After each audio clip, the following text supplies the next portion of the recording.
bíblico. É um tema que está na Bíblia, ele está legislado, se podemos dizer assim, nas Escrituras. Mas ao mesmo tempo eu tenho a impressão, não somente tenho a segurança entre nós disso, mas tenho a impressão em termos gerais, de que é um tema muito pouco conhecido pela grande maioria das pessoas que praticam o jejum. Com certeza deve ter muitos irmãos que sim sabem e entendem claramente o significado disso, mas não é, eu posso afirmar que não é a maioria. A maioria das pessoas não entendem realmente a natureza do jejum. Eu creio que é muito importante entender, porque se você faz o jejum sem, digamos, fora do contexto bíblico, fora do desenho, fora do propósito pelo qual ele está designado na Bíblia, logicamente, a única coisa que você está fazendo, muito bem intencionado, é simplesmente passando fome, ok?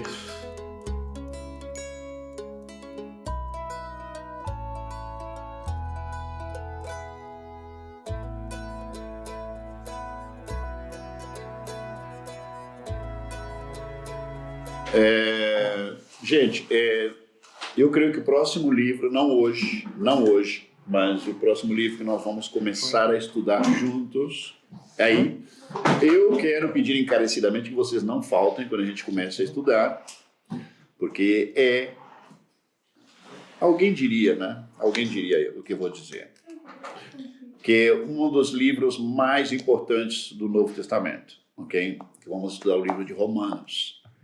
E como temos feito texto por texto, vamos estar estudando os textos de Romanos. E se preparem, porque muita coisa que vocês já sabem, que Deus já tem revelado na vida de vocês, vão se confirmar uma vez que estejamos estudando Romanos. Aí vocês vão ver que muitas das coisas, novidades, né, que vocês têm ouvido, têm recebido na vida de vocês, aí vão ver de onde nós tiramos tudo isso. Ok? Mas não hoje. Uma das coisas que ficaram pendentes de ver nessa cortina, como se diz, nessa dobradiça que estamos fazendo aqui entre os dois livros, foi algo que mencionei, creio que foi na última reunião que tivemos na casa do Tiago, algo relacionado com o jejum, você lembra? Que era importante esclarecer o tema do jejum, porque ainda que nós não tenhamos ensinado ainda sobre isso, em algum momento houve uma iniciativa de parte de vários de poder jejuar. Agora, temos que entender que o jejum é um tema bíblico, é um tema que está na Bíblia, ele está legislado, se podemos dizer assim, nas Escrituras,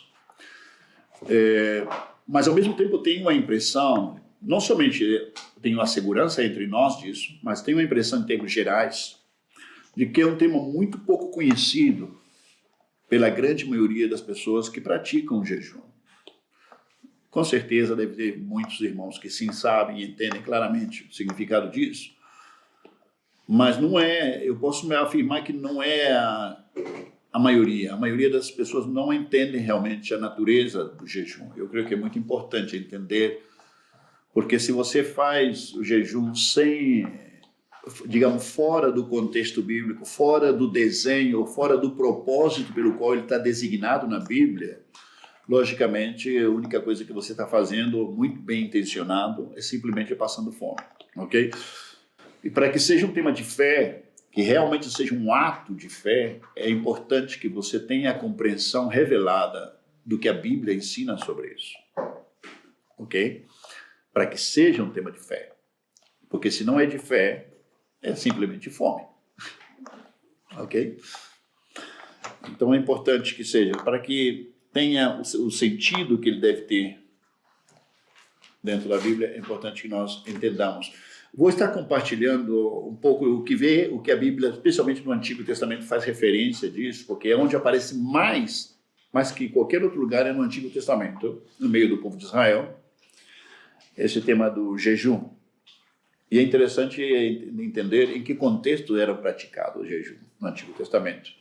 E sabe que no Novo Testamento a razão e propósito do jejum não muda para nada em relação ao Antigo Testamento. Tem exatamente o mesmo propósito no Novo Testamento.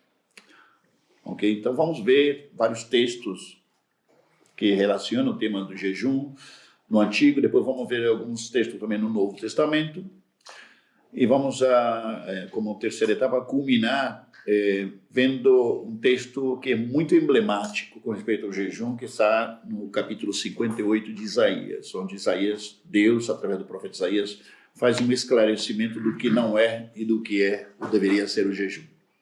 Ok?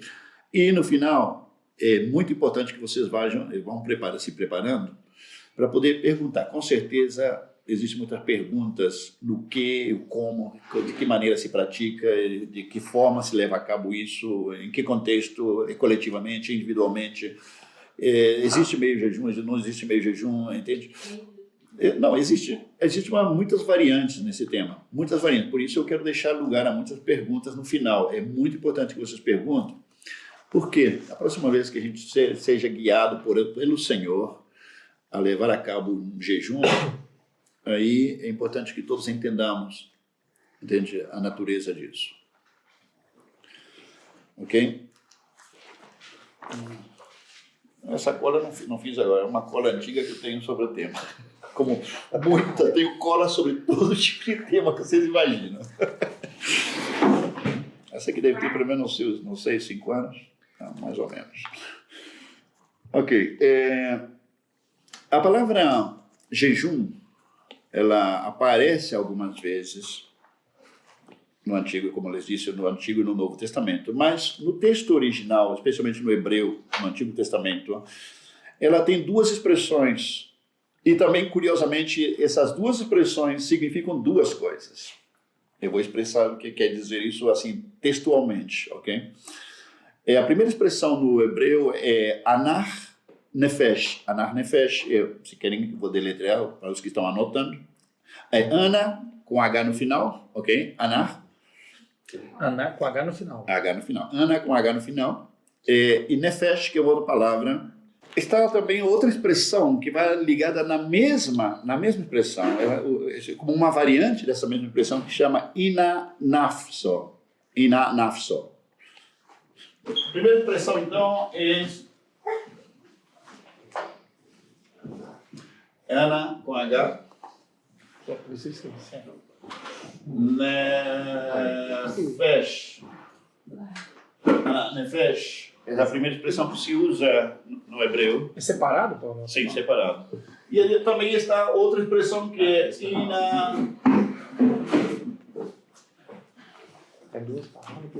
nafso.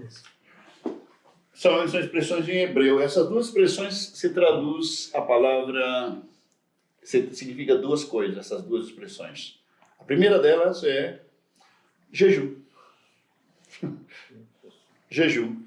Logicamente, não havia uma palavra só para poder definir o termo, que para nós é uma só, que é jejum. Mas no hebreu, não se utiliza a palavra jejum, se usa uma frase para explicar o jejum. Entende? Porque, por isso eu falei com vocês que expressam duas coisas essa palavra. E essa expressão ananefesh ou inanafso significa literalmente ou textualmente afligir a alma. As duas? Exato. Aflição da alma.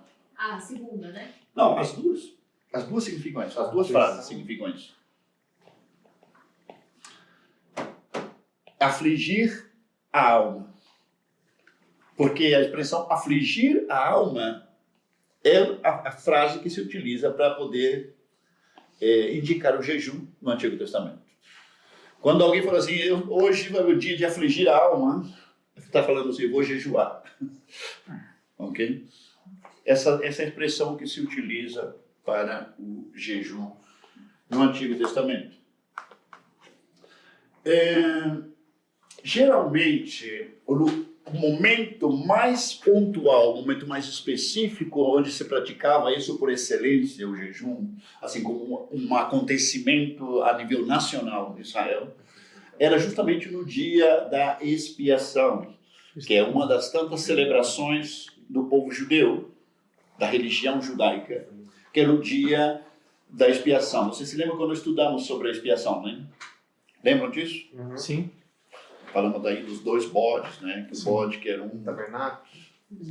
para a purificação do tabernáculo, um bode era sacrificado, o outro era levado para o Azazel. deserto, você lembra disso, né? Azazel. Esse era o dia da expiação que se dava justamente no dia 10, dentro do nosso calendário, no dia 10 de outubro, que é o mês que iniciava o calendário civil dos judeus. E, ao mesmo tempo, era o final do calendário religioso dos judeus, esse mês. Que também se celebravam duas coisas ali. Geralmente, nos primeiros dias desse mês, antes desses 10 dias, nos primeiros dias, era um tempo onde o povo se dedicava a um tempo de introspecção, era um tempo de permitir a Deus sondar os corações, um tempo onde as pessoas começavam a fazer uma avaliação dos seus corações, suas vidas diante de Deus, logicamente buscando o que estava errado, né? Porque quando eu falava de dia da expiação, ou muito conhecido nos nossos dias como Yom Kippur, que é a mesma coisa, dia da expiação em hebreu se diz Yom Kippur, ok? Então, esse dia era também chamado como o dia do arrependimento de pecados. O dia do arrependimento, o dia do perdão dos pecados. Então, durante 10 dias, o povo de Israel, eles se dedicavam, era um tempo de consternação, era um tempo de recolhimento. Não era propriamente uma festa, isso. A festa vinha depois, né? Lá pelo dia 15 para frente, até o dia 21, se celebrava a festa dos tabernáculos, no mesmo mês. A famosa festa dos tabernáculos, aquilo sim era muita celebração, muita festa, muito pagode judeu, né? Então, mas esses primeiros dias do mês era esse tempo de recolhimento realmente, e que estava orientado a um tempo de arrependimento diante de Deus. É importante você lembrar isso porque esse momento de recolhimento, esse momento de arrependimento diante de Deus, era, às vezes, que estavam mais vinculadas à prática do jejum no Antigo Testamento. Podemos, inclusive, dizer que, quando se falava de jejum, já se estava falando de que o povo se estava arrependendo dos seus pecados. O povo se estava derramando, desesperado, afligindo a alma diante de Deus, seja por pecados, ou seja por uma calamidade que estava acontecendo no meio do povo, ou seja por um ataque dos inimigos, ou seja por um livramento de qualquer índole que o povo precisava.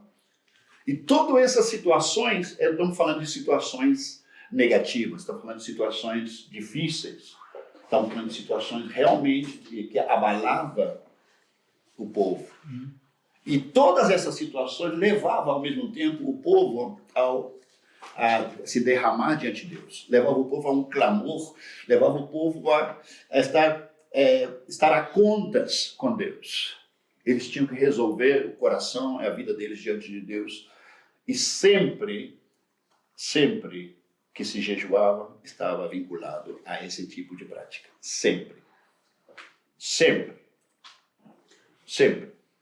No Antigo Testamento não se jejuava porque o rei queria uma coroa nova, não se jejuava porque o povo gostaria de ter festa, não se jejuava porque o povo gostaria, o cara queria casar, porque ia comprar uma propriedade, não jejuava porque ele ia fazer uma viagem, não se jejuava por nenhuma outra razão. Sempre estava vinculado a um livramento, arrependimento de pecados, a alguma calamidade, alguma situação de ataque que podiam estar recebendo do inimigo. É importante que vocês, estou repetindo, é importante que vocês se lembrem disso, ok? Sempre estava vinculado a isso. No Novo Testamento a coisa não muda, não. Mas antes de entrar no Novo Testamento, vamos ler alguns textos no Antigo Testamento que está justamente mencionando o que eu estou citando para vocês. Me vão ajudar a ler algum desses textos. Alguém lê para mim, por favor, em Neemias, capítulo 1, versículo 4. Tendo ouvido esse relato, assentei-me e chorei amargamente. Lamentei por alguns dias e coloquei-me em jejum e oração diante do Deus dos céus. Isso é Neemias relatando quando ele pediu informação sobre o que tinha acontecido com a invasão que houve sobre Jerusalém, onde foram levados cativos os judeus para a Babilônia. Ele chamou algum dos seus irmãos para perguntar, porque ele não estava lá. Ele perguntar para saber como ficou a coisa. Foram todos levados prisioneiros, ficaram alguns, o que aconteceu com a cidade santa. E o irmão dele deu um relato para ele, nossa, o negócio, a maioria foi levado preso, foi levado cativo. Os que ficaram lá estão desesperados, estão passando fome, perderam as suas casas, o muro da cidade está destruído, o templo está destruído, está a desolação total. Essa foi o que levou Neemias a fazer isso, que é onde ele diz que ele, quando ouviu essas notícias, isso trouxe quebrantamento nele, e ele orou a Deus muito quebrantado, chorando e jejuando frente a esse desastre que ele acabou de conhecer do que estava passando com o seu povo em Jerusalém. 1 de Samuel, capítulo 7, versículo 3 ao 6. Alguém pode ler, por favor? Então falou Samuel a toda a casa de Israel, dizendo: Se com todo o vosso coração vos converterdes ao Senhor, tirai dentre vós os deuses estranhos e os astarotes, e preparai o vosso coração ao Senhor, e servi a Ele só, e vos livrará da mão dos filisteus. Então os filhos de Israel tiraram dentre si aos Baalins e aos astarotes, e serviram só ao Senhor. Disse mais Samuel: Congregai a todo Israel em Mispá, e orarei por vós ao Senhor. E congregaram-se em Mispá, e tiraram água, e a derramaram perante o Senhor. E jejuaram aquele dia, e disseram ali: Pecamos contra o Senhor. E julgava Samuel os filhos de Israel em Mispá. Jejuaram, dizendo: pecamos contra o Senhor. Os filisteus estavam com uma fome danada do povo de Israel. E todo Israel estava tremendo de medo do que ia acontecer. E chega Samuel, não somente como profeta, senão como legislador do povo de Israel, e fala com eles: olha, vocês resolvam a situação de vocês com Deus. Primeiro, antes que qualquer outra coisa, resolvam as suas vidas com Deus. Tirem do meio de vós esses ídolos, tirem toda essa idolatria, esse paganismo que está no meio de vocês. Conserta o coração diante de Deus e depois eu oro por vocês. E diz que o povo fez isso. E Samuel orou pelo povo e o povo reconheceu o pecado. E disseram: pecamos contra o nosso Deus. E disse que enquanto fazia isso, jejuaram. Interessante que diz que tiraram água durante o jejum e derramaram a água no chão. Porque no Israel era muito comum que se jejuasse não somente alimentos, senão também líquidos, água também. Ficavam sem comer e sem beber, o jejum no Antigo Testamento. Então, esse assunto de pegar a água e derramar no chão era uma água oferecida a Deus. Em vez de tomar a água, eles ofereceram aquela como uma expressão de rendição a Deus. Era um jejum também da água para Deus. E com aquilo, uma vez que resolveram a situação deles com Deus, então Samuel orou por eles. E daí veio a vitória, uma vitória assim estremecedora para o povo de Israel. Ok? Isso aconteceu ali. Vamos ver também Esdras, capítulo 8, versículo 21. Esdras 8, 21, que outro irmão ou irmã possa ler, por favor.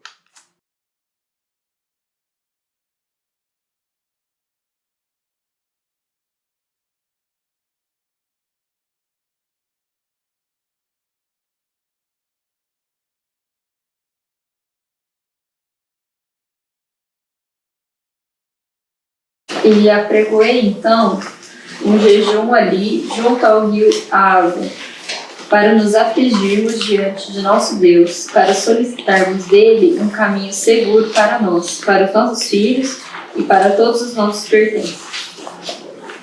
Um jejum diante do nosso Deus, afligindo nossas almas, para que houvesse livramento no caminho que eles iam entrar. Eles tinham uma jornada, uma viagem de fazer o povo por um território sumamente perigoso.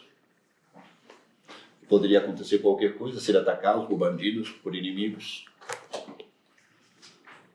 E que fizeram, a orientação que deu é: vamos jejuar para que Deus nos livre, para buscando livramento da parte de Deus, livramento dos inimigos. Tenha presente esses exemplos que nós temos no Antigo Testamento, porque todos esses não estão aí por ser acaso, ok? Primeiro falamos de arrependimento, resolver o nosso coração com Deus. Falamos de ser livre de calamidade. Falamos também agora sobre livramento contra dos inimigos. Eram todas situações que se usava, se jejuava, se afligia a alma diante de Deus. Também vamos ler em Salmo 69, 10. Aí vemos outra situação de livramento também. Salmo 69, 10. Alguém lê, por favor. Chorei e castiguei com jejum a minha alma, mas até isto se me tornou em afrontas. Lê de novo. Chorei e castiguei com jejum a minha alma, mas até isto se me tornou em afrontas. Está falando de livramento do salmista aqui. Mas outra vez, aflição da alma e jejum é uma coisa só no Antigo Testamento, ok? Agora vamos ler um texto no Novo Testamento. Lá no Novo Testamento. Está em Atos, capítulo 27, versículo 9. Alguém pode ler, por favor? Tendo perdido muito tempo, agora a navegação por aquelas águas tornara-se por demais perigosa.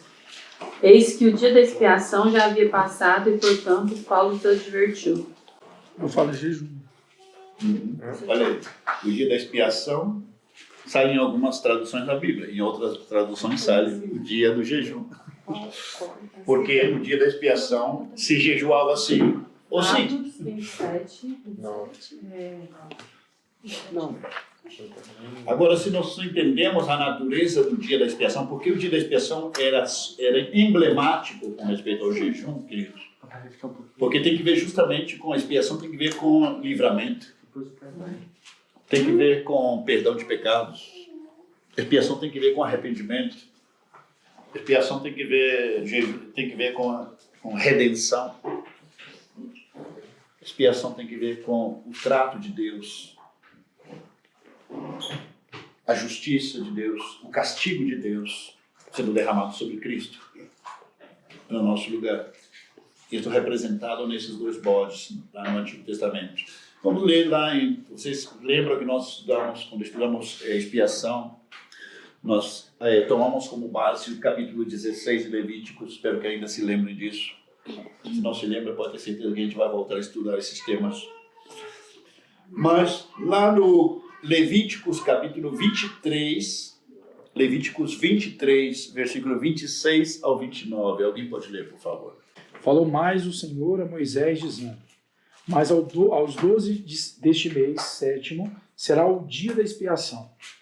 Tereis santa vocação, e afligireis a vossa alma, e ofereceis ofertas queimadas ao Senhor.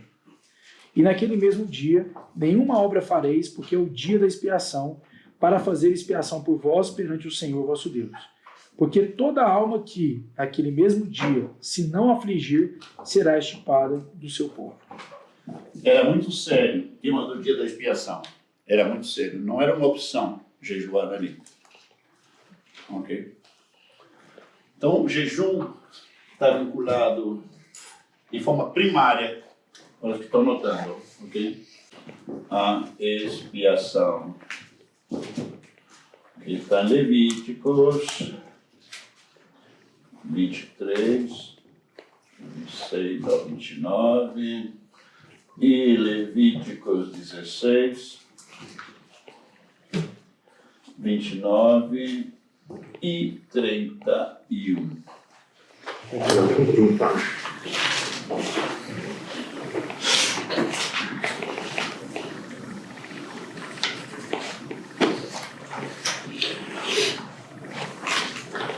É muito importante lembrar que, frente aos textos que nós acabamos de ler, existiam duas coisas que precisam ser entendidas.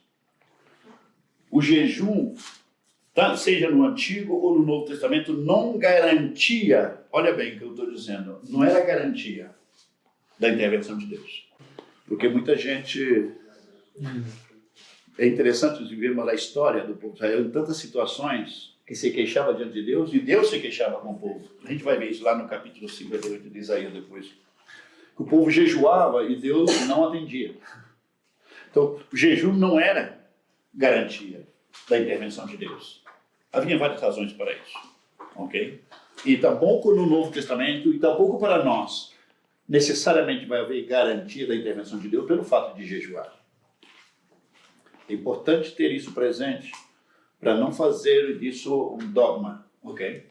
Porque a pessoa diz, nossa, nós jejuamos e oramos e não aconteceu nada. É muito importante lembrar disso. Não é garantia. A Bíblia não mostra que o jejum necessariamente nos dá a garantia de que Deus vai intervir. Outra coisa importante, o jejum, eu estou repetindo esse outro elemento, ok? É um elemento importantíssimo que vocês não podem esquecer. A pessoa que vai jejuar, ela tem que jejuar com a vida resolvida com Deus. Jejuar sem ter uma vida resolvida com Deus, se tiver pecados pendentes, tiver situações na sua vida que você ainda está aí, que não foi resolvido com Deus, situação de pecado no qual você ainda não se arrependeu, é importante que o seu coração esteja resolvido com Deus para o jejum. Isso não deixa claro as situações do Antigo Testamento. E no Novo Testamento não é diferente. Okay? Hã? É igual a ceia. Mas, claro que jejum não é o mesmo que a ceia. Mas sim, para jejuar, a pessoa, para pedindo e clamando uma intervenção de Deus, ela precisa estar com o coração resolvido com Deus. Gente, dá para entender isso? Paulo, uma pergunta. E na minha relação com o meu irmão, também tem que estar em dia? Também. Eu ia falar que é outro. Eu não posso estar resolvido com Deus se não estou resolvido com meu irmão. Okay. Bom, isso já em 1 João nós vimos isso até o cansaço, né? Paulo, então, hoje em dia não deveria se praticar um jejum para arrependimento, porque você já deveria Olha, estar arrependido para jejuar. poderia acontecer, Tá. entende? Poderia acontecer, mas depende da circunstância ou situação do qual estamos falando de jejum, ok? Já vamos mencionar um pouco disso, exemplos dessa situação, ok? Aí vamos ver também por que e quando a pessoa deveria jejuar também. Esse é um elemento muito importante. A gente vai falar, na prática, a gente vai ter que falar bastante disso, ok? No Novo Testamento, a palavra jejum, também não existe uma palavra para traduzir, que traduz jejum desde o grego, que é do Novo Testamento. Não há uma palavra. Existe uma palavra em grego, sim, que significa uma frase, que quer dizer sem alimentos. Essa palavra no grego é nesteia. Não é nestlé, não, gente. Nesteia. Nesteia significa, literalmente, sem alimentos. Isso aí é em que linguagem, Paulo? Em grego.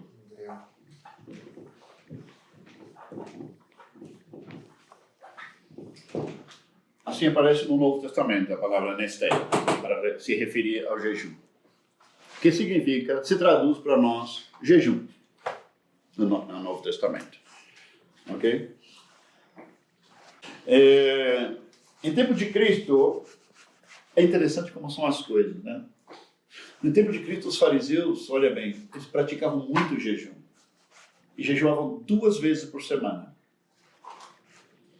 Agora, religiosamente, eles jejuavam nos dias, nas segundas e nas quintas. No nosso calendário, logicamente. Nas segundas e nas quintas eram os dias dos fariseus de jejuar. De forma regular, como uma prática religiosa. Em outras palavras, eles ficaram, endureceram ou legalizaram de alguma forma, ou formalizaram o jejum em termos religiosos, mas muito mais e menos espiritual, e mais legalista e mais formal do que o próprio Antigo Testamento. Imaginando, segunda dia de jejum, quinta dia de jejum. O problema que hoje acontece é que muitas igrejas fazem coisas parecidas. Tem o dia de jejum mensal, ou o dia de jejum semanal. No Antigo Testamento se fazia uma convocatória de jejum, porque chamava o povo a jejuar. Aquilo era lei, aquilo era uma obrigação. Aí temos que lembrar isso. Era lei e era obrigação. Ok? Era parte da religião, era um ritual. Isso é importante. Mas no Novo Testamento, as coisas mudam. Não o significado daquilo, senão a forma muda. Ok? Você se lembra em Lucas, capítulo 18, versículo 12? Aí nos conta a história do fariseu e o publicano que chegaram para poder adorar diante de Deus. O fariseu estava lá, né, com todas as suas vestimentas caras, parecendo deputados e senadores brasileiros, né, diante de Deus, ostentando a sua bolsa de moedas de ouro, né, entregando assim: Senhor, eu não sou como esse publicano, porque ser um publicano era ser a escória da sociedade, não escória no sentido de pobreza. Muita gente pensa que um publicano era alguém pobre, é todo o contrário. O publicano era mais rico que um senador. O publicano, o que ele era um cobrador de imposto. Um cara que ludibriava, um cara que extorquia, era um cara que oportunista, se enriquecia com a desgraça dos outros. Por isso que era o povo mais odiado no meio do povo de Israel, eram os publicanos. Você lembra de Zaqueu? A história de Zaqueu, né? Que Jesus foi entrar na casa de Zaqueu. Só com a presença de Jesus, Zaqueu falou assim no momento: Senhor, se alguém eu defraudado, eu devolverei 4 vezes mais a toda pessoa que eu tenha defraudado. Ele sabia que tinha defraudado muita gente. Então era parte do trabalho, né, do publicano. Extorquir e se aproveitar das pessoas. Eram ladrões oficiais, simplesmente. Então, o publicano estava lá, ajoelhado. Não se diz que o texto que não se atrevia a levantar os olhos e batia no peito, dizendo: Senhor, tem misericórdia, seja propício, que a tua propiciação me alcance, seja propício a mim, pecador. E o fariseu chegou lá, olhou para ele assim e falou assim: oh Deus, graças, Senhor, porque eu não sou como certas pessoas. Porque eu dou o meu dízimo, porque eu jejuo 2 vezes por semana. Está aí, 2 vezes por semana, está aí no texto, no capítulo 18, versículo 12 de Lucas. Jejuo 2 vezes por semana. Só faltou mencionar que era segunda e quinta. Entende? E assim foi falando, né, o cara. Quarta tinha futebol, não podia. Quarta tinha futebol. E assim era o fariseu. Eram hipócritas, eram arrogantes, eram autossuficientes, legalistas, rígidos, manipuladores, controladores, como todo legalista e religioso. E essa era a situação desse homem. E Jesus faz uma declaração e diz aos discípulos: qual desses 2 vocês acham que desceu para a sua casa justificado? O cara que estava entregando uma bolsa de moedas de ouro para o templo, em dízimo.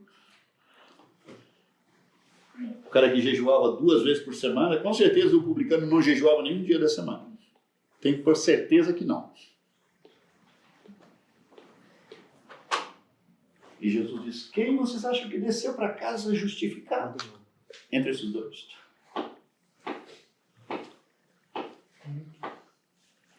Diz que o publicano não se atrevia a sequer levantar os olhos quando orava a Deus. Não se atrevia.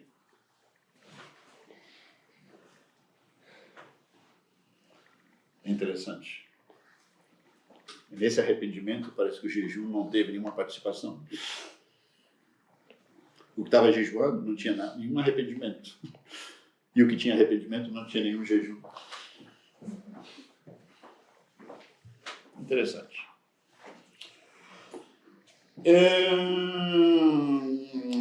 Temos o caso também de uma senhora de 84 anos, chamava Ana, que passava, praticamente, parece que tinha até a cama dela, estava no templo, né? No templo, lá no templo de Jesus. Era uma senhora de 84 anos, diz que passava noite e dia no templo, adorando, orando e jejuando diante de Deus. Era uma profetisa, esta senhora. Agora, era interessante mencionar isso ali, porque no tempo ali, naquela época de Cristo, nos inícios do nascimento de Cristo, não era comum os profetas não eram comum, não havia profetas, na realidade. Havia 400 anos de silêncio entre o Antigo e o Novo Testamento. 400 anos, chamados os 400 anos de silêncio. 400 anos de silêncio de Deus. O que quer dizer? Não havia profetas. Que aparecia uma senhora que era profetisa aí no templo, era uma raridade. Imagina quando aparece João Batista depois de 400 anos. Primeiro profeta que aparece. Imagina a tremenda raridade que era. É por isso que os fariseus pensaram em algum momento que João Batista era o Elias. Curiosamente, sim era. Mas ele falou que não era. Como assim?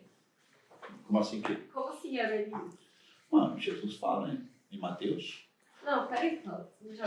Explica, senão vai achar que é reencarnação. Ela vai achar que é reencarnação, olha. Ela vai achar que é reencarnação. Que gracinha, né?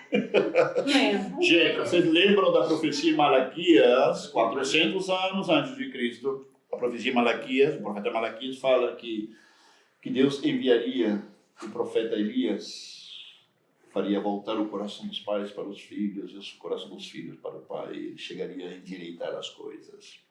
O profeta Elias. E chega, escuta, vai abrindo sua Bíblia para conferir, porque senão é parte do tema. Eu estou abrindo um parênteses, isso não é parte do tema. Aquela velha janela aberta. Aquela janela aberta. Ele vendo que entra e toma cada toda. Stephanie quase voltou para o espiritismo. Terrível, né? Eu tenho que tirar isso, senão vai andar pensando que é objetivo. Ela vai voltar e... Lucas 1, abre Lucas 1, por favor. Aí em Lucas 1 aparece um sacerdote chamado Zacarias. Gente, vou contar a história rápida para a gente não perder muito tempo nesse parênteses, já? Não mais me tirar do tempo. Lucas 1 o quê? Lucas 1, capítulo 1. Aí aparece um sacerdote chamado Zacarias, cumprindo a sua função como ministro no santuário. E aparece a ele o anjo Gabriel. Meu primo. Seu primo. Uhum. E o anjo Gabriel fala com ele que Elizabeth, a sua mulher, ela ia conceber um filho. E disse o texto aí, por depois lê com cuidado, por favor, capítulo 1 de Lucas. E que esse filho ia vir, que ia ser o grande diante de Deus, ele ia vir no espírito de Elias. O que quer dizer isso? Que ele viria na unção de Elias. E não Elias. Né? Não era a reencarnação de Elias. né, Paulo? Porque a mesma Bíblia que diz isso, minha querida Stephanie, é a mesma Bíblia que condena qualquer crença na reencarnação. Versículo 17. Do capítulo 1. Versículo 17, do capítulo 1, segundo a Michele Sim. Requinte da Silva. Tá? Elias não morreu, né, Paulo? Elias não morreu, né? Não. Aí por isso que eu fiquei meio assim. Não, mas tem outras coisas com repetiria, mas a gente não vai falar disso agora, não. Tá. Anote Elias para o fim do caderno. Tem mais coisas sobre Elias que a gente não vai falar agora. Eu deixo a pulga atrás da sua orelha, por enquanto. Não, Paulo, você notou que as pulgas elas estão caindo aqui, ó. Jesus e Mateus Gente, eu não me lembro que capítulo é de Mateus, está lá no começo, mas se alguém me pode ajudar, Tiago aí, meu vice-presidente, por favor. Eu ajudar a encontrar. Jesus está falando com os discípulos em algum momento, eu não sei se é, acho que é capítulo 11, se não me lembro. Não me lembro. Tá, falando aqui. Mateus 11, por aí. Jesus falou no momento com os discípulos o seguinte: el que queira receber, que receba. João, nascido de mulher, jamais houve um profeta maior do que ele. Ele é o Elias que tinha que vir. Jesus afirma que João é o Elias. Mateus 11:14. Mateus 11, 14. Pode ler, por favor. 11 também. 11. Deu 11. 11, deu 11 a 14. 11 deu 11 a 14, por favor. Com toda certeza vos afirmo, entre os nascidos de mulher não se levantou ninguém maior que João, o Batista. Entretanto, o menor no reino dos céus é o maior que ele. Desde os dias de João Batista até agora, o reino dos céus é tomado à força, e os que usam de violência se apoderam dele. Porque todos os profetas e a lei profetizaram até João. E se desejarem aceitar, este é o Elias que havia de vir. Aquele que tem ouvidos para ouvir, ouça. Ok, gente. Quem tem ouvidos aqui para ouvir? Como chegamos nesse tema de João Batista? Ah, Leão. Stephanie. Não. Paulo, chega com você. Porque o João Batista era Elias. Aí eu o pulo para Jesus. Já. Peraí. Leram o texto? Ele é o Elias que havia de vir. E ponto final. É o que tem ouvido para ouvir, ouça. De palavras de Cristo. Né? E lá no capítulo 1 de Lucas, o anjo Gabriel fala com Zacarias, o pai de João, de que ele viria não no espírito de Elias, que quer dizer na unção de Elias. Tanto assim que João Batista, na forma de exercer o seu ministério profético, era muito parecido com Elias. Muito parecido. E como todo profeta, caía em um vitimismo terrível. Uma depressão profunda. Como todos os profetas. Entra numa autocompaixão terrível. É um problema isso. Deixa eu falar.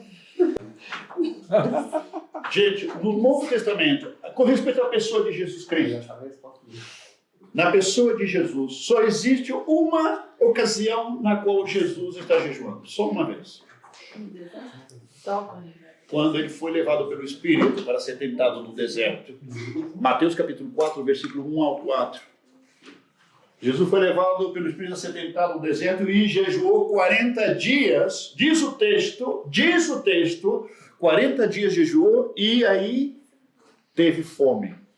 Ou seja, Gente, o que quer dizer isso? A fome de verdade só vem depois de 40 dias. Tudo que você sente por falta de comida antes de 40 dias, simplesmente é vontade de comer. Só não podemos falar que estamos com fome. então, vamos abrir Eu já a tava Bíblia. eu tava Se você fala do que é fome. Não, é verdade. É verdade isso que eu estou dizendo. A partir dessa revelação, nunca mais uso a palavra ter fome. Dizer que eu estou com fome, estou morrendo de fome, né? Hoje eu falei isso umas 4 vezes. Fico umas 2 horas sem comer, estou morrendo de fome. Ok, gente. Então, fome só vem depois de 40 dias. Agora, é interessante que este jejum de Cristo, não somente, olha bem, estava vinculado a 2 coisas interessantes aqui. Uma era o combate espiritual que ele tinha com Satanás. Que aqui temos um exemplo, entre outras coisas, temos um exemplo em que situações, às vezes, somos levados a jejuar, frente a ataque e opressão do diabo. Seja na nossa vida, ou seja em oração e intercessão em favor de outra pessoa que está submetida abaixo da opressão de Satanás. Ou para, se vamos enfrentar um caso de possessão demoníaca, é importante o jejum também nesse caso. Okay? Essa foi uma razão. A outra razão que estava vinculada ao jejum de Cristo era o fato de que ele estava começando o seu ministério. Geralmente, quando uma pessoa ela era comissionada ministerialmente no Novo Testamento, isto se fazia em base à oração e jejum também. Ok? Nisso podemos ver alguns exemplos, por exemplo, em Atos capítulo 13, versículo 1 ao 3. Alguém pode ler Atos 13, versículo 1 ao 3. Por favor, bem rápido. Na igreja de Antioquia havia profetas e mestres, Bernabé, Simeão, chamado Níger, Lúcio de Cirene, Manaém, que fora criado com Herodes, o tetrarca, e Saulo. Enquanto adoravam o Senhor e jejuavam, disse o Espírito Santo: separa-me Bernabé e Saulo para a obra a que os tenho chamado. Assim, depois de jejuar e orar, impuseram-lhes as mãos e os enviaram. Foi a designação e comissão ministerial desses apóstolos foi em base a jejum e oração, o que deveria ser uma prática normal nos nossos dias. E aproveito mesmo o capítulo 14, Michel. 14, versículo 23. É a mesma situação. Lê, por favor. 14, 23. 23. Paulo e Bernabé designaram-lhes presbíteros em cada igreja, tendo orado e jejuado, eles os encomendaram ao Senhor em quem haviam confiado. Olha bem, Paulo e Bernabé saíram a cumprir seu apostolado e designando também presbíteros nas congregações e jejuando e orando também. Então, estava muito vinculada ao comissionamento ministerial também, ok? No Novo Testamento vemos isso. E também, para os que estão anotando, só anotem que eu vou mencionar, ok? 2 Coríntios, capítulo 6, versículo 5 e 2 Coríntios 11, 27. As duas situações, os dois textos, o apóstolo Paulo está dando testemunho do seu sofrimento como apóstolo e situações muito difíceis que ele estava vivendo.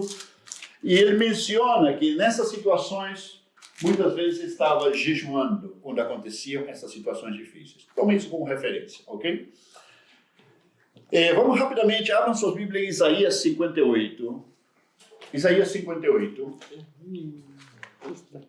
Tiago, você pode ler Isaías 58, do versículo 1 ao 12, em voz alta, por favor. Clama em alta voz, não te detenhas. Levanta a voz como a trombeta e anuncia ao meu povo a sua transgressão e à casa de Jacó os seus pecados. Todavia, me procuram cada dia, tomam prazer em saber os seus caminhos, como um povo que pratica justiça e não deixa o direito do seu Deus. Perguntam-me pelos direitos da justiça, têm prazer em se chegar a Deus, dizendo: por que jejuamos nós? E tu não atentas para isso? Por que afligimos a nossa alma, e tu não sabes?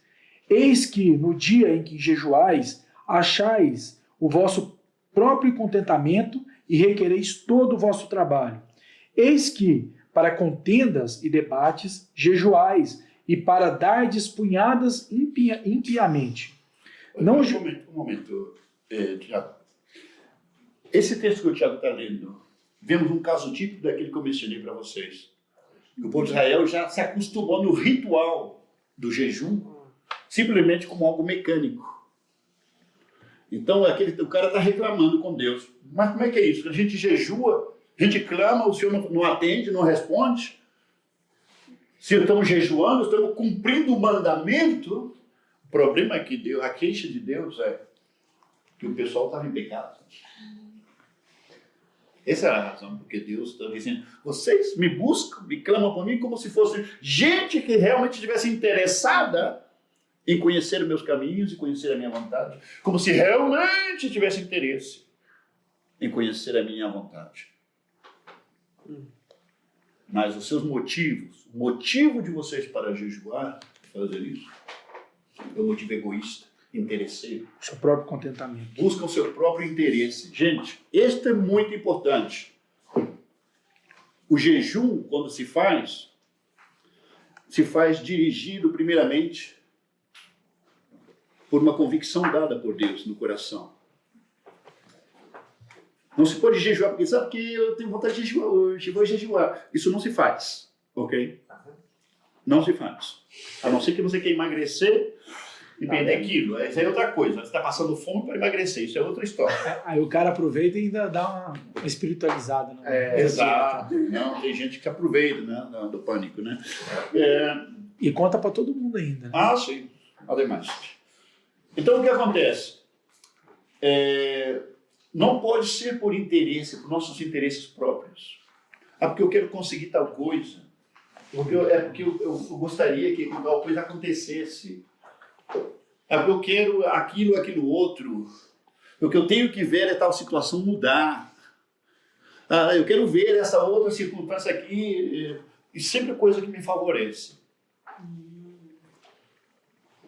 Agora, não quer dizer que algum jejum que você faça possa ir em benefício seu. Mas o principal ponto que deve ser tomado em conta é isso. Você simplesmente não pode jejuar porque passou pela sua cabeça jejuar.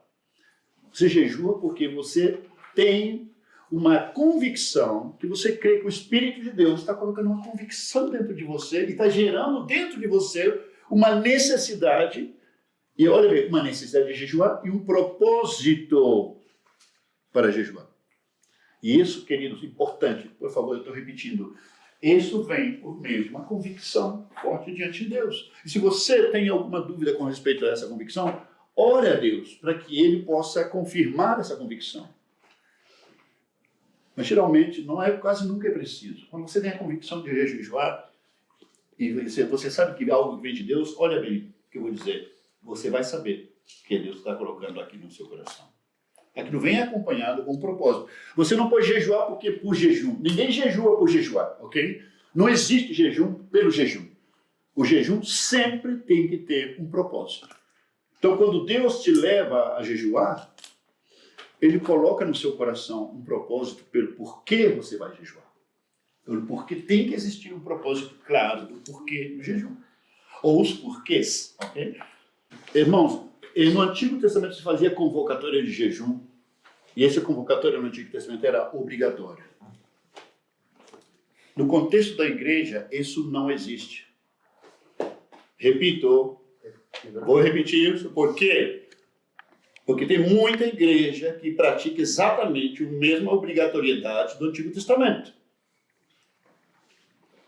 Não está mal fazer uma convocatória para jejuar, não está mal. Mas geralmente ela vem acompanhada de oração e tem esse elemento do livramento, tem esse elemento da luta espiritual, tem esse elemento do arrependimento sempre vinculado, porque se esses elementos não estão vinculados no jejum, estamos jejuando por causas erradas. Não é nada obrigatório. Exatamente. E tampouco não é obrigatório o jejum.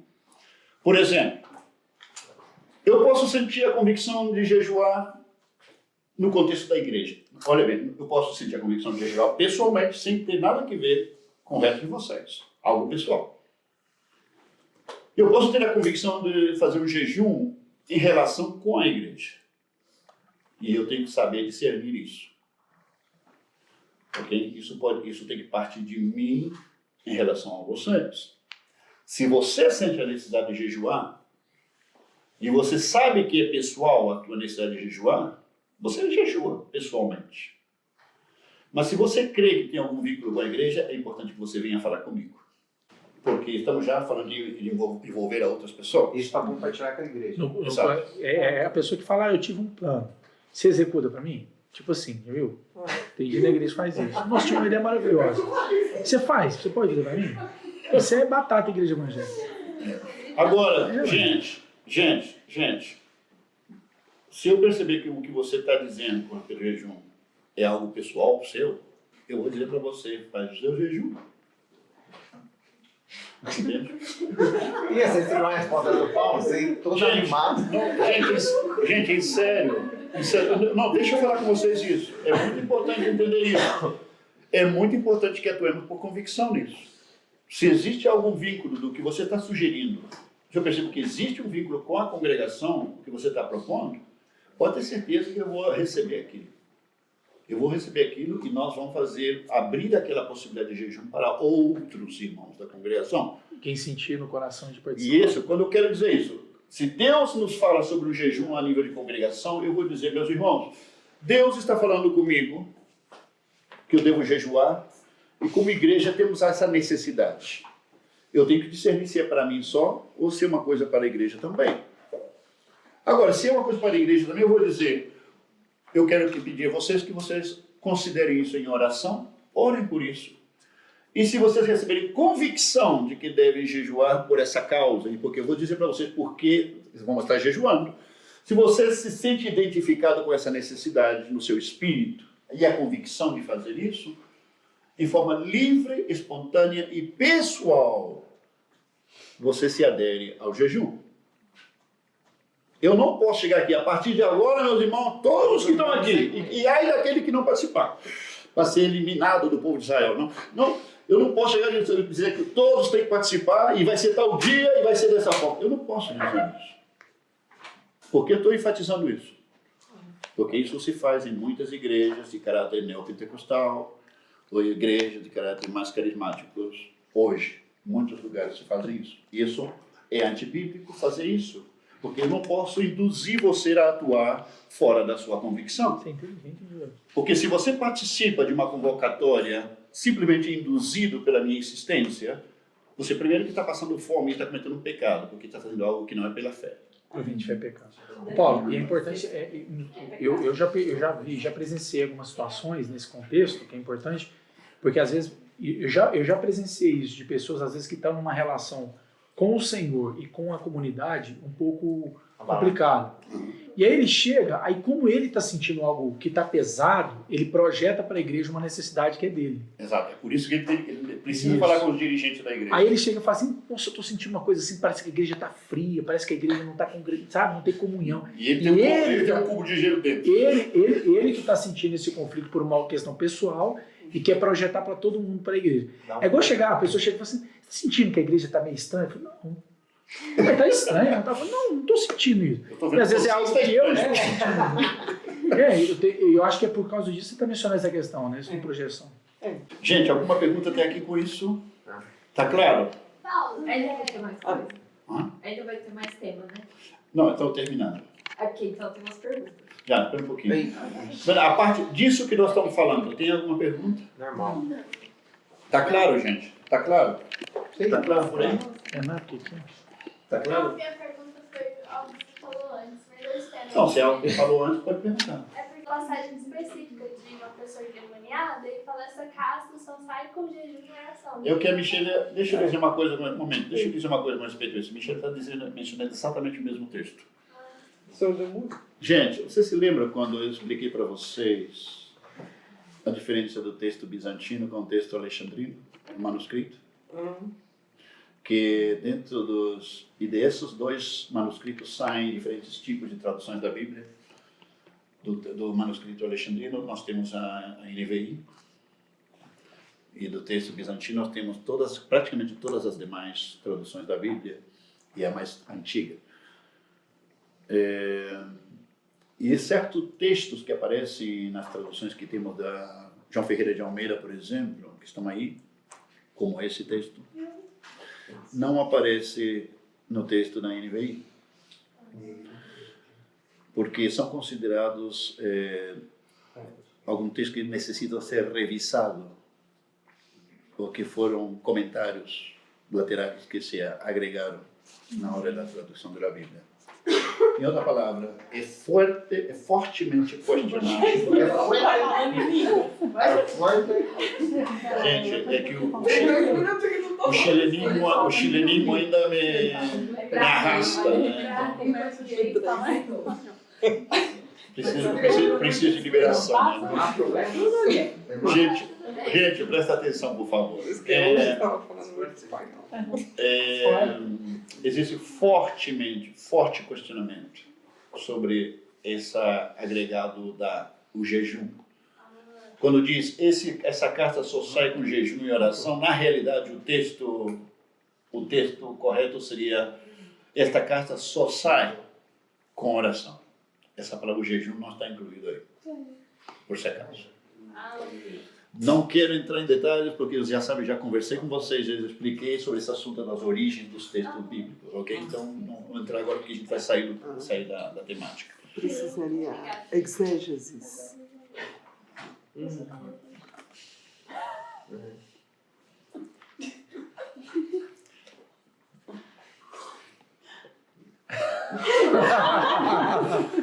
Tá falando de exégese, de hermenêutica e coisas Não vai abrir jogar no campo. Deixa como está. Já. A gente poderia ir pra gente acabar o jejum daqui a pouquinho? Tá bom. Só que acabou de Bom, Tiago, Eu quero acabar o meu jejum. Tiago. Qual o texto lá? Ué? Versículo 6 e 7, por favor. Continua. De quem? Peraí. 6 e 7. Eu saí de lá, Isaías 58, né? Sim, 6 e 7. Eu não tinha acabado de ler tudo. Pois é, agora você vai voltar. Seu jejum Gente, presta atenção. termina em discussão e rixa e em brigas de socos brutais. Nossa. Tá na NVI, você pode continuar. Nossa. Vocês não podem jejuar como fazem hoje e esperar que a sua voz seja ouvida no alto. Será esse jejum o jejum que escolhi? Que apenas um dia o homem se humilhe e incline a cabeça como um junco e se deite sobre pano de saco e cinzas? É isso que vocês chamam de jejum? Um momento, Tiago. Era comum, também no meio do povo de Israel, se vestir de saco de linho. Entendeu? Como um sinal de quebrantamento, de pobreza, de vileza, de indignidade. De piedade. E jogavam cinzas, terra e cinza sobre a cabeça. É uma forma de dizer, eu sou menos que o chão. É uma forma de dizer isso. Ok? Parece aquelas castas indianas que jogam cinzas no corpo também.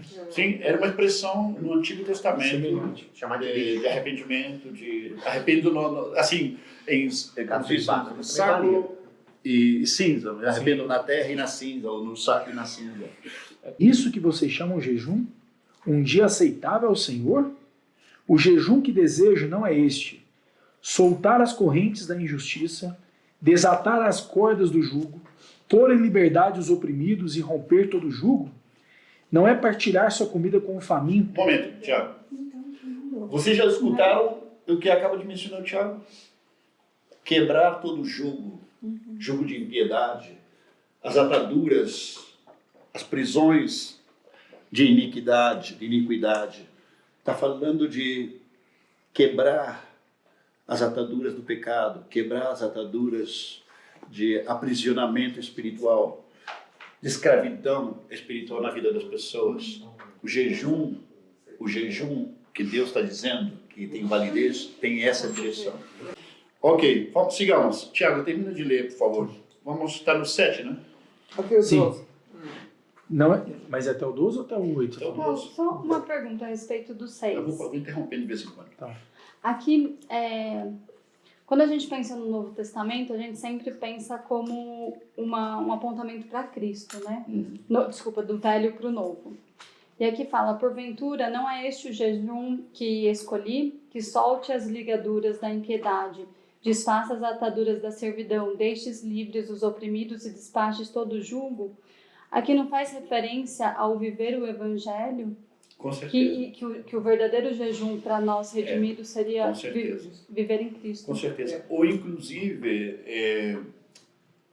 não somente vivenciar o Evangelho, senão que o Evangelho seja parte da nossa vida, da nossa linguagem, seja parte que entendemos com isso a suficiência do Evangelho, a suficiência de Cristo para qualquer tipo de situação que possa acontecer entre os irmãos. Agora, o que vem a seguir agora, presta muita atenção, o que o Tiago vai seguir lendo agora, está falando do corpo de Cristo. Essa figura nós encontramos lá no Antigo Testamento, e olha bem o que está dizendo aí. Não entremos na confusão humanista que existe praticada hoje pelas igrejas evangélicas. Por favor, presta atenção. Não é partilhar sua comida com o faminto, abrigar o pobre desamparado, vestir o nu que você encontrou e não recusar a ajuda ao próximo? Aí sim, a sua luz irromperá como a alvorada e prontamente surgirá a sua cura, e a sua retidão irá diante de você. E a glória do Senhor estará na sua retaguarda. Aí sim, você clamará ao Senhor e ele responderá. Você gritará por socorro e ele dirá: aqui estou. Se você eliminar do seu meio o jugo opressor, o dedo acusador e a falsidade do falar, se com renúncia própria você beneficiar os famintos e satisfazer os anseios dos aflitos, Então a sua luz despontará das trevas, e sua noite será como o meio-dia. O Senhor o guiará constantemente, satisfará os desejos numa terra ressequida pelo sol e fortalecerá os seus ossos. Você será como um jardim bem regado, como uma fonte cujas águas nunca faltam. Seu povo reconstruirá as velhas ruínas e restaurará os alicerces antigos. Você será chamado reparador de muros, restaurador de ruas e de moradias. Imagina se você estivesse fazendo tudo isso simplesmente como obra de caridade pelo mundo afora. E o resultado seria que sua luz despontaria, você viveria saudável fisicamente, sem doença, porque está ajudando os pobres, né? A tua justiça abriria caminho, a glória do Senhor te seguiria, porque você está ajudando os necessitados, os pobres. Você chamará e o Senhor te responderá. Porque você ajudou os famintos, os necessitados, a tua luz brilhará nas trevas. Porque você fez uma obra de caridade, a sua luz vai brilhar nas trevas. O Senhor te guiará sempre. Ele te satisfará na dificuldade, disse, fortalecerá os teus ossos, porque você ajudou o seu próximo com as necessidades dele. Você será como um manancial de águas, porque você fez obras de caridade. E os teus descendentes reconstruiriam as coisas antigas, os valores, as coisas boas do passado, né? E reparariam os muros, e restaurariam as ruas. Bom, são expressões figurativas no Antigo Testamento. Muita gente hoje, em muitas igrejas, creem que o que está dizendo aí é fazer obra social. Parece muito explícito aí o texto. Se você faz esta obra social, nossa, a glória de Deus vai manifestar em você. Entende? Se você ler lá no capítulo 25 de Mateus, gente, se você ler no Mateus 25, especialmente dos versículos 33 até o versículo 41, Mateus 25, do 33 ao 41, que muitas vezes hoje também é utilizado como uma forma como inspiração para a obra social nas igrejas. E porá as ovelhas à sua direita e os cabritos à esquerda. Então dirá o rei aos que estiverem à sua direita: vinde benditos de meu Pai, entrai na posse do reino que vos está preparado desde a fundação do mundo. Em outra palavra, você vai entrar no céu. Por quê? Porque eu tive fome e me deste de comer, eu tive sede e me deste de beber. Era forasteiro e me hospedaste, estava nu e me vestistes, estava doente e me visitaste, estava preso e me foste me ver. Porque você fez tudo isso, você vai entrar no céu. Então perguntarão os justos, Senhor, quando foi que te vimos com fome, te damos de comer, ou com sede, te demos de beber, e quando te vimos forasteiros e hospedamos, ou nu e te vestimos, quando te vimos enfermo ou preso e te fomos visitar? O rei respondendo lhe dirá: em verdade vos afirmo que sempre que o fizestes a um destes meus pequeninos irmãos, a mim o fizeste. Este versículo 40, cada vez que o fizeste a um desses pequeninos irmãos meus, a mim me fizeste. Todo comentarista do Novo Testamento, qualquer que você leia, ele vai dizer: você está falando dos discípulos de Cristo.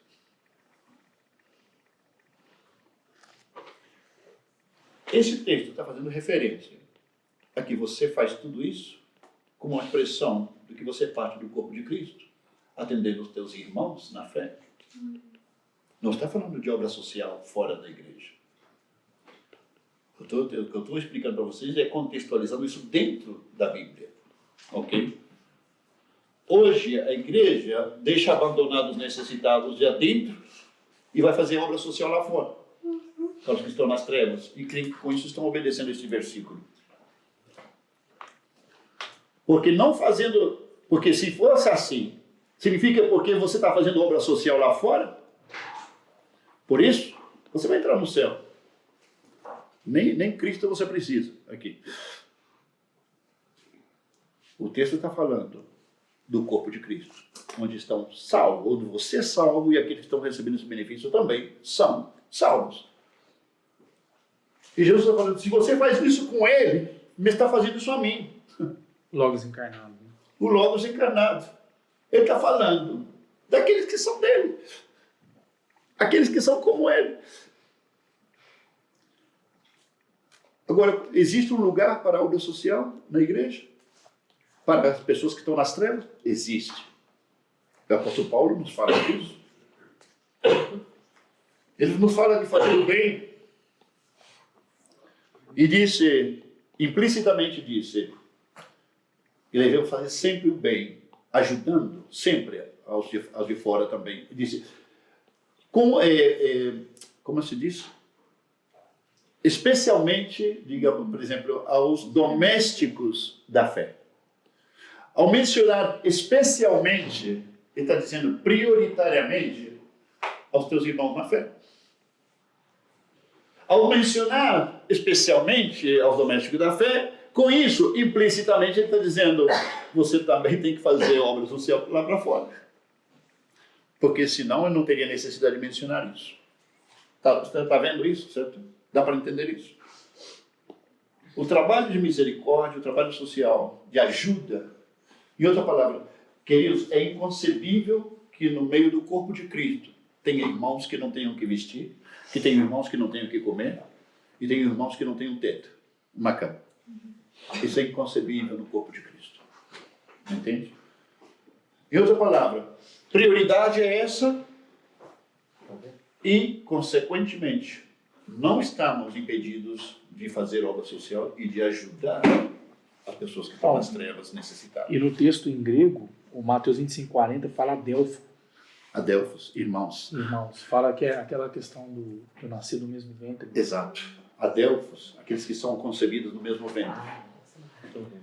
Já. Gente, prepara 3 perguntas mais depois dela, e porque senão a hora não vamos... Jejum pode não ser de comida? Pode. Porque se vai afligir a alma. Por exemplo, por razões físicas, por razões orgânicas, dependendo de cada caso, tem pessoas, por exemplo, que podem jejuar de alimentos, mas não podem jejuar de líquidos. Okay? Precisa do líquido. Ele não pode ficar sem líquido. Tem gente que jejua só alimentos.